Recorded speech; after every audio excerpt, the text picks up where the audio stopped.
कि यहाँ पे मैंने अकेले जाकर गार्डियन को मार दिया। देखो, जब 2 प्लेयर जाते हैं गार्डियन के सामने तो उसका ध्यान 2 तरफ बढ़ता है, 4 जाते तो 4 तरफ, लेकिन सोलो में उसका पूरा फोकस होता है आपको मारने पे। तो उस टाइम पे उससे किस तरीके से बचना है वो मैं आपको इस मैच में बताने वाली हूँ। तो बेसिकली ये मैच होने वाला है 1v4, मतलब सोलो वी स्क्वाड। अब यहाँ पे मैं उतर रही थी इस जो ये नया इवेंट आया है इस टेम्पल पे, और यहाँ पर उतरने के बाद सबसे पहली चीज़ होती है कि एक तो यहाँ पे आपको सर्वाइव करना, क्योंकि बहुत सारी टीम्स आती हैं। अब मैं जैसे यहाँ पे उतरी, भाई साहब गन तो मुझे मिल चुकी थी, भयंकर M4 और AKM उतरते ही हाथ में लग चुकी थी। अब यहाँ जैसे ही मैं उतरी, अगले ही सेकंड ये 2 बंदे भी मेरे साथ उतर गए। अब यहाँ पे सबसे पहले तो बंदे बहुत थे, तो किल कंफर्म की चीज़ मेरे दिमाग में थी ही नहीं। तो वही सिंपली मैंने इन दोनों को नॉक किया, थोड़ा सा नीचे आई अपने आप को सेफ रखने, क्योंकि ऊपर से बहुत ही भयंकर एंगल मिलता है।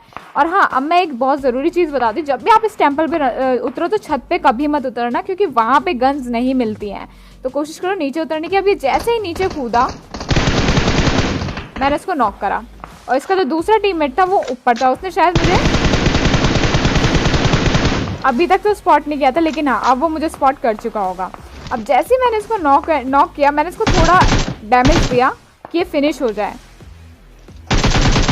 और यहाँ पे अपना ऑलरेडी 4 नॉक निकालने के बाद मैं 1 किल अपना कंफर्म कर चुकी थी, और थोड़ी देर में मुझे सामने एक और बंदा स्पॉट हुआ। मतलब इस तरफ सिचुएशन इतनी इंटेंस थी कि अभी तक मेरे पास ना तो हेलमेट थी ना वेस्ट थी, और अभी भी इस टेम्पल में बहुत बंदे बचे थे। अभी आपको फुटप्रिंट भी सुनाई आ रहे होंगे। अब मैं जैसे ही इसके कवर में आई, मुझे साइड में बंदा घुसता हुआ नजर आया, तो मैं कोने से गई,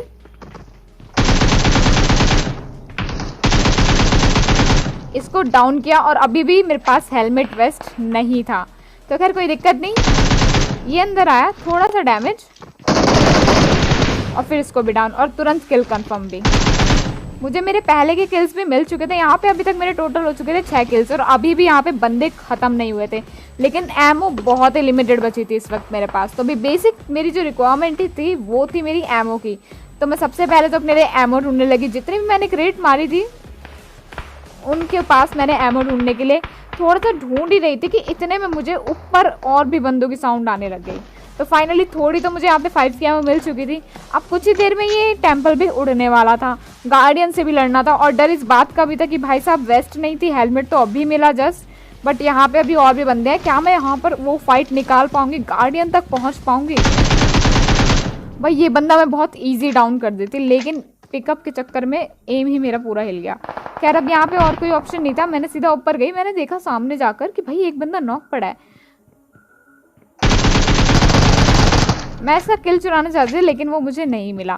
अब मैंने यहाँ पे एक ग्रेनेड की पिन खींची, क्योंकि मुझे पता था कि इस पोल के पीछे बंदा है, तो मैंने ग्रेनेड एग्जैक्ट वहीं मारा था। अब वो बंदा लिटरली इतना लेट हो चुका था कि जैसे ही वो भागा, मैंने उस पर सिर्फ 2 या 3 बुलेट कनेक्ट करी, और वो वहीं पे लिट एंड डाउन, मतलब फिनिश हो गया। अब इसके बाद यहाँ पर अभी भी बंदे ख़त्म नहीं हुए थे। मैं जैसे इधर कूदी, सामने मेरे को एक और बंदा स्पॉट हुआ, जिसका नॉक भी बहुत इजी निकल गया। और इसको नॉक करने के बाद भाई अब मैं नॉक करके नहीं छोड़ सकती थी, क्योंकि इस टेम्पल में ही नहीं, इस टेम्पल के आसपास भी बहुत बंदे थे। फिर यहाँ पे इसको डाउन करने के बाद जैसे ही मैं ऊपर आई, मुझे फिर से साउंड आने लगी छत पे से। अब जैसे मैंने बोला था कि छत पे मत कूदना, और भाई ये टेम्पल इस वक्त हवा में उड़ चुका था, और यहाँ पे उसने गार्डियन का गेट भी खोल दिया था। तो फाइनली यहाँ पे मेरे को 10 किल मिल चुके थे स्टार्टअप के। एंड इसके बाद मुझे एक और साउंड आई, तो मतलब यहाँ पे एक बंदे के बाद कोई भी नहीं था। तो फाइनली मुझे इसको फिनिश करना था।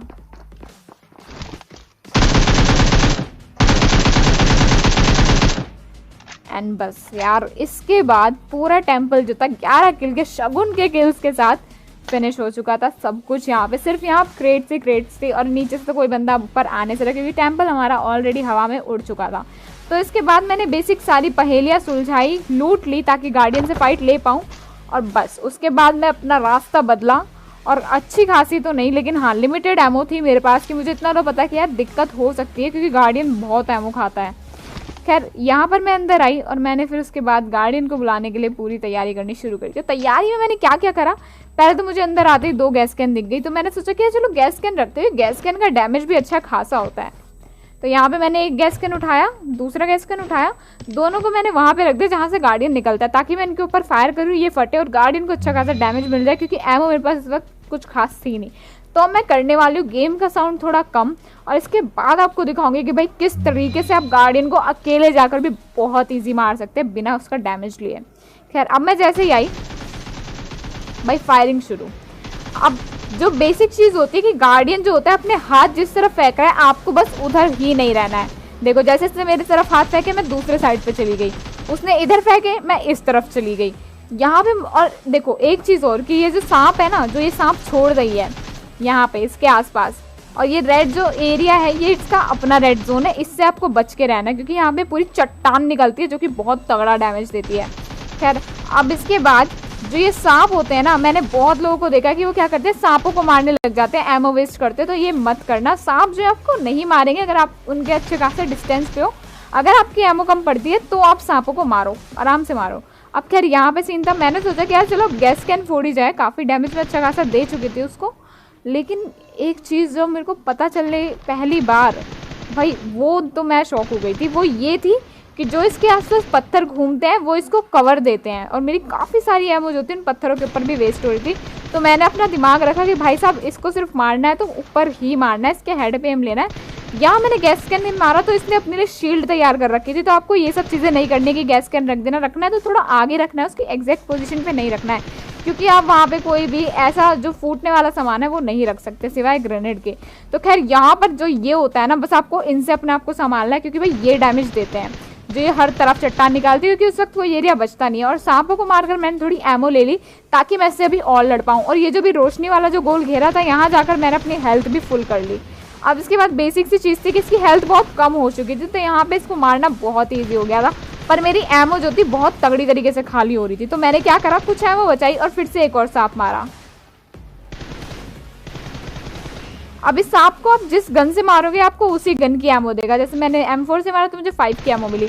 अब इसके बाद ये सांप बिल्कुल लेट हो चुका था, तो खैर अब सिंपल सी बात थी, मैं गई और भैया मैंने बरसा दिया मुक्के, और एक मुक्के में ये ऐंठ गई और इसके बाद सीधा नीचे। तो कैसा लगा आपको ये बताओ। गार्डियन को फिनिश करना मुश्किल था, मतलब कोई डैमेज नहीं, कोई कुछ नहीं, बस हाँ आपको इतना तैयार रखना है कि उन चट्टानों से आपको डैमेज ना लगे। और यहाँ पे भाई ओम और ग्रोजा मेरे को दोनों मिली थी। पहले मैंने ग्रोजा और ओम दोनों उठा ली थी क्योंकि मेरे पास M4 की एमो कुछ खास बची नहीं थी, लेकिन बाद में मैंने M4 की एमो ढूंढ के जुगाड़ करके कर ही लिया। अब जैसे ही मैं कोने पे आई मुझे नीचे रेड वाली गाड़ी दिखी, डासिया, जो आपको भी दिख गई होगी। तो मैं सोचा कि यार अब सीधा कूदते, इतना टाइम वेस्ट करने की ज़रूरत नहीं है मुझे अपना, और मैं नीचे कूदी और भाई मेरे से बाय मिस्टेक ग्रोजा चल गई। अगर कोई और गन होती तो उनको ये भी होता कि भाई बॉट होगा, लेकिन ग्रोजा तो बॉट लेके नहीं आता ना। तो खैर मैं यहाँ पे आके जस्ट लेटी, और उसके बाद जो आगे सीन होने वाला है ना भाई, इसके बाद तो बहुत गंदा, मतलब मेरे को तो लगा था कि मैं मर जाऊंगी। खैर अब जब मैं उनकी फाइट चली तो पानी में कूद गई, और कूद के मैं सीधा बढ़ी उनकी तरफ कि यार मैं आगे जाके इनको फिनिश करती हूँ, इनको धप्पा दूंगी कि ईजिली मर जाएंगे। अब मैं जैसे ही आगे जाने लगी इन बंदों ने अपनी गाड़ी उठा ली। अब जैसे ही मुझे इनकी गाड़ी की साउंड आई यार, मेरे को तो लगा कि यार मेरी तो मेहनत ख़राब हो गई, मैं इतना आगे आई और अब ये लोग तो जा रहे हैं। तो फिर मैं ईजी थोड़ा अपना एंगल वापस बदलने लगी कि थोड़ा आगे जाती हूँ, सीधा पेट्रोल पंप से जाऊँगी तो मुझे ही फिनिश कर देंगे। लेकिन भाई इनका ना विचार कुछ और ही था, ये बंदे गए नहीं थे, इन्होंने अपनी गाड़ी कवर में लगा के, इनको पता था कि मैं पानी से आ रही हूँ, मतलब तेज़ देख रहे हो कितने थे। और इसके बाद अब अगर मैं ऊपर आती ना तो भाई ये मुझे फिनिश कर देते। तो मुझे इनको अपने आप को स्पॉट नहीं कराना था, तो मैंने क्या करा, अपना एंगल वापस बदल लिया। मैंने कहा अब मैं बनाऊंगी इनका चूतिया, तो इसलिए मैंने अपना एंगल बदला और धीरे धीरे पानी का डैमेज लेते लेते कि भाई पानी का थोड़ा बहुत डैमेज ले लूँगी, लेकिन गन का डैमेज मुझे मरना नहीं है इनसे। और मैं जैसे ही यहाँ पे आई भाई इनका जो इतना कट चुका था, इनको अभी भी लग रहा था कि मैं उस तरफ हूँ। और भाई यहाँ पर दिमाग में एक चीज़ थी कि अगर एंगल लेना है तो नॉक निकालना ही निकालना। फाइनली वो चीज़ मैंने करी। अब उसके बाद मेरे को लगा था ये बंदा जाएगा कोने की तरफ अपने आप को रिवाइव लेने के लिए, लेकिन ये बंदा कुछ और ही कर रहा था वहाँ पे। नॉक प्लेयर जो था, मैंने सोचा था कि इधर इसको मैंने जिस तरफ नॉक किया ये उसी तरफ ही जाएगा, लेकिन ये उधर ना जाकर लेफ्ट में मुड़ गया। और इतने में एक और गाड़ी आ गई। तो भाई पहले तो मेरे को ये लगा कि इसके टीममेट आ गए, लेकिन जब ये गाड़ी निकली यहाँ से तो मैं समझ गई कि नहीं इसके टीममेट नहीं है, वो कोई अलग ही टीम है। और अब तो ये बात कंफर्म हो चुकी थी जब ये टीम ऑल डेड हो चुकी थी। अब यहाँ पर मेरे पास एमो की बहुत ही कमी थी, सिर्फ 5 की भी सिर्फ 24 एमो बची थी मेरे पास, तो मुझे वो भी लेनी थी। तो मैंने अपने आप को पूरा सेट करा इनको लूट कर, और भाई जैसे ही मैं आगे आई मैंने सबसे पहले तो देखा कि यार जो गाड़ी आगे खड़ी हुई है वहाँ पे बंदा है, और भाई जैसे ही मैंने देखा तो भाई मुझे किसी का हरा सा हेलमेट दिखा, तो मैं समझ गई कि भाई बंदा तो वहाँ पे है। अब इसके बाद मुझे पीछे से भी साउंड आ रही थी और आगे भी फायरिंग हो रही थी। तो जैसे उसकी लड़ाई हुई मैंने सीधा पानी में लगा दी जंप कि अब उसका ध्यान कहीं और है, तो मैं इजीली उसकी तरफ जा सकती हूँ। तो यहाँ से मैंने अपनी, देखो सबसे बड़ी बात, आपको भी डायरेक्ट फाइट लोगे ना तो बहुत मुश्किल हो जाता है, क्योंकि पता नहीं होता कि कितने बंदे एकदम से निकल के आ सकते हैं। तो जैसे ही मैं आगे बढ़ी मुझे उधर भी बंदे दिखे, तो सबसे पहले मैं जिसको सोच के आई थी मैंने उसको ख़त्म करा। इसको ख़त्म करने के बाद मैंने थोड़ा सा इंतज़ार करा इस गाड़ी वाले का, क्योंकि मैं चाहती थी उसको बैठते बैठते भी उतार सकती थी, लेकिन भाई नहीं, मेरे को चलती गाड़ी से उतारना था। तो जैसे ही वो अपनी गाड़ी का एंगल यहाँ पे बढ़ाया उसने और इधर को आया, मैंने भी उसको गिली सूट का फ़ायदा उतारा, घास के पीछे से हटाकर और भाई एकदम नॉक और डायरेक्ट फिनिश कर दिया। अब यहाँ पे इसको नॉक एंड फिनिश देने के बाद मेरे पास सीधा ऑप्शन था कि यहाँ से अब निकला जाए, और जैसे ही मैं यहाँ से गाड़ी से निकलने वाली थी कि मुझे सामने 2 बंदे स्पॉट हो गए। तो भाई अब सीधी सी बात थी कि इनको खाली हाथ मैं ना जाए। भाई इन दोनों को भी मैंने यहीं पे डाउन कर दिया था, मतलब कुल मिलाकर यहाँ पे कोई भी टीम बची नहीं थी। अब यहाँ पे जोन में बचे हुए थे 9 बंदे, लेकिन जोन जो था 400 मीटर दूर था। अब यहाँ पे बीच में मुझे कुछ फाइट्स मिली थी, लेकिन मैंने सबको इग्नोर करके अपने आप को जोन में लाने की प्रायोरिटी समझी, और जो कि बहुत फायदेमंद निकली। देख रहे हो किल फील्ड में देखो सारे बंदे प्ले जोन को अपना किल दे बैठे, और जोन में बचा बंदा सिर्फ एक। अब यहाँ पे मेरे साथ होने वाला बहुत ही गंदा ट्रोल। मैंने थोड़ा सोचा कि यार थोड़ा क्रिएटिव तरीके से बंदे को मारेंगे। मैं बंदे को बहुत देर से स्पॉट कर चुकी थी, लेकिन मैंने सोचा कि यार आराम से मारूंगी। अब भाई जो मैंने सोचा, कई बार होता है यार, इतना चतुर नहीं बनना चाहिए। जैसे स्कोप खोला भाई अगले बंदे के पास डीपी, मेरे पास M4, कितना कनेक्शन होता भाई। डीपी के 2 हेड और मैं ख़त्म।